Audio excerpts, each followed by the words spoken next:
welcome back to the channel. I hope you guys had an amazing week and you're doing well.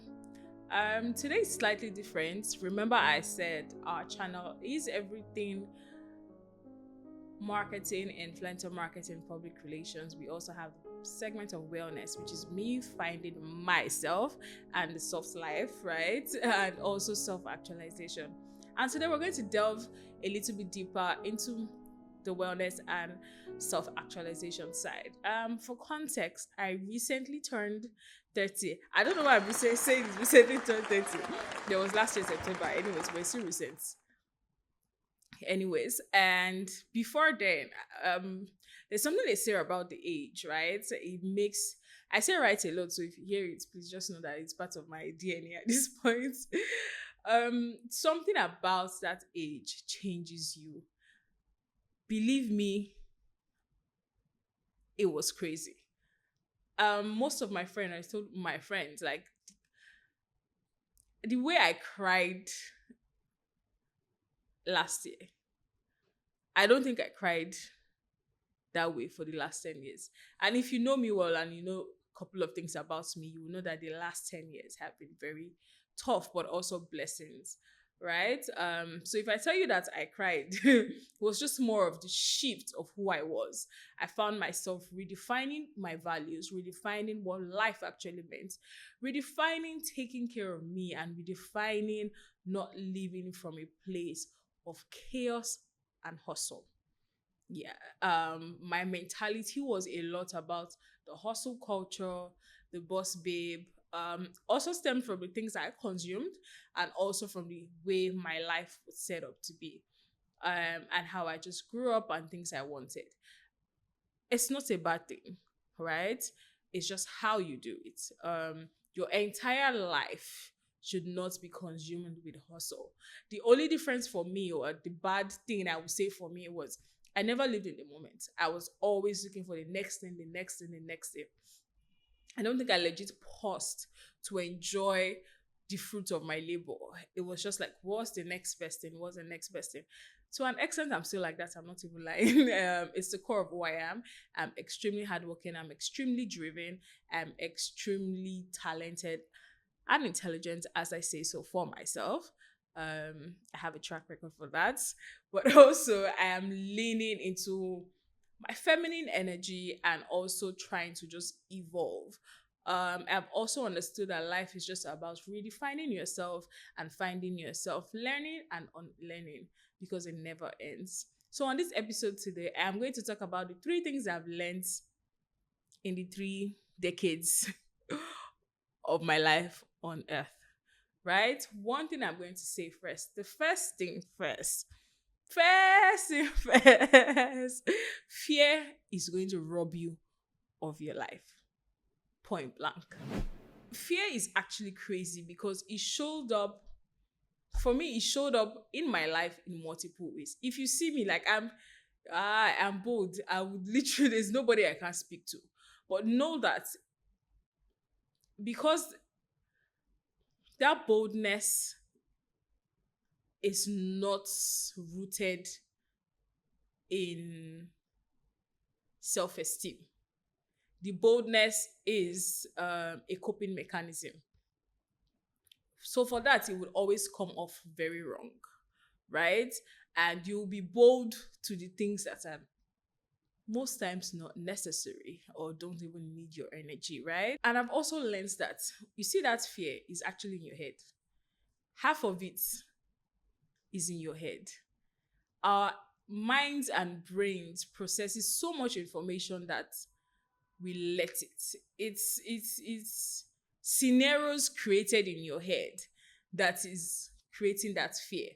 Most of the time, I assure you, fear of what that you're talking about does not exist. And another side to that is, even if you're afraid of certain things, right? And fear is it's normal to feel.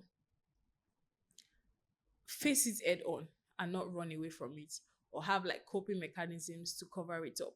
Because at the end of the day, you're not going to chase the things that are supposed to make you happy. You're going to be chasing clouds. And the more you're deeply rooted in your unhappiness, the more frustrated you'll be. Point blank. That's all I have to say.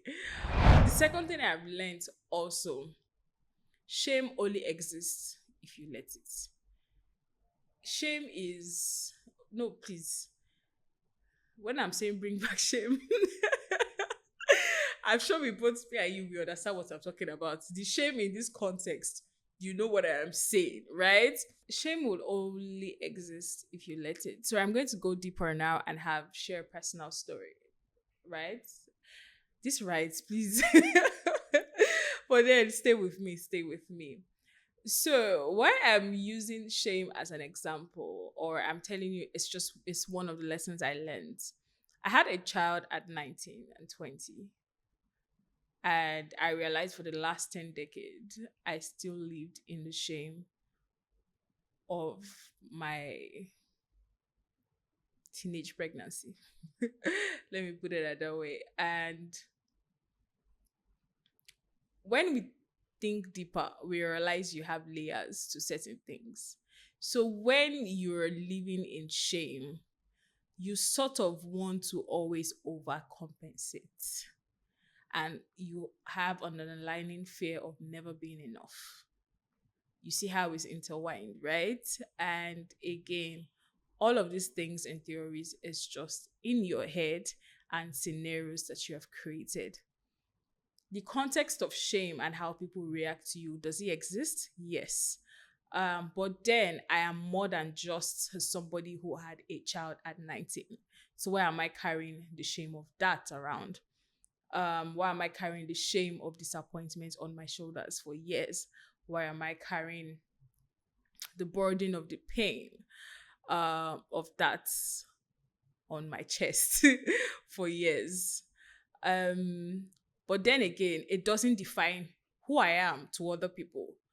Do you understand what I'm saying? Are you getting me? It doesn't define who I am, because I don't think if I don't say it, you probably won't know, because my achievements have outweighed somebody who had a child out of wedlock. Let's just call it.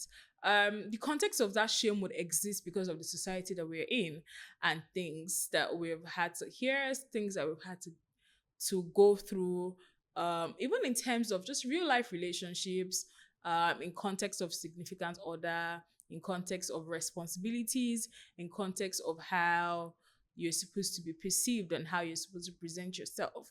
But again, those things come with the life that you are in now. What I am talking about is the shame of being a disappointment of what you're carrying on your shoulders, which would always end up in making you feel incompetent, overcompensating, even out of your will. I just want us to go through all of the layers and every moment that we thought we have disappointed everybody in our lives.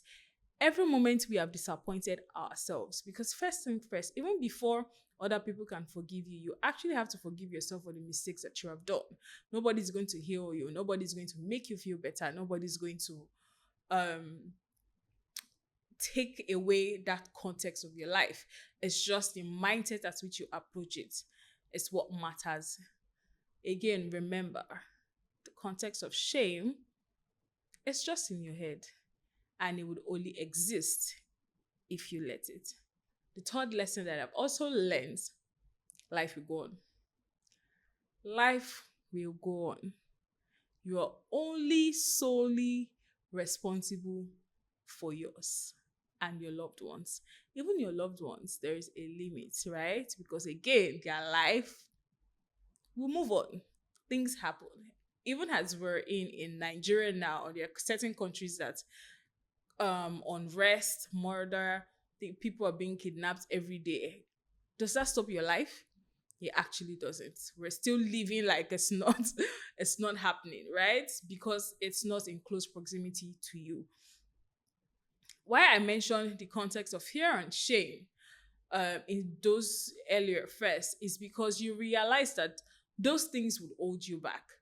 Whoever laughed at you, life will go on. Whoever shamed you at every point in time, life will go on. The only responsibility you have for yourself is to pick yourself back up and let your own life go on. It doesn't have to stop at every time you disappoint yourself. The context of disappointing yourself will always happen.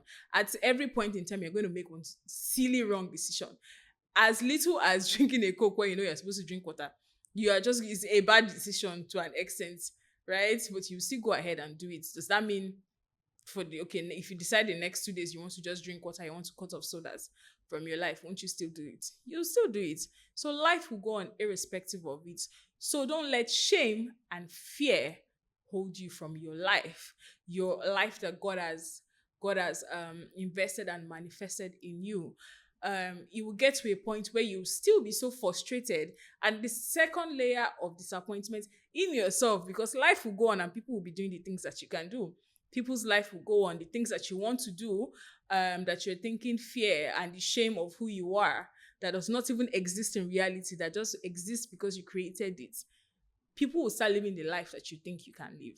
I still understand that there's a concept of God, there's a concept of luck, there's a concept of chance, there's a concept of opportunity, there's a context of where and how you were born. Let's not take all of those things into place, but you have the sole responsibility to keep your life moving, regardless of whatever it is that you think you have gone through, regardless of whatever it is that you're fearful for, and whatever shame you sort of think exists.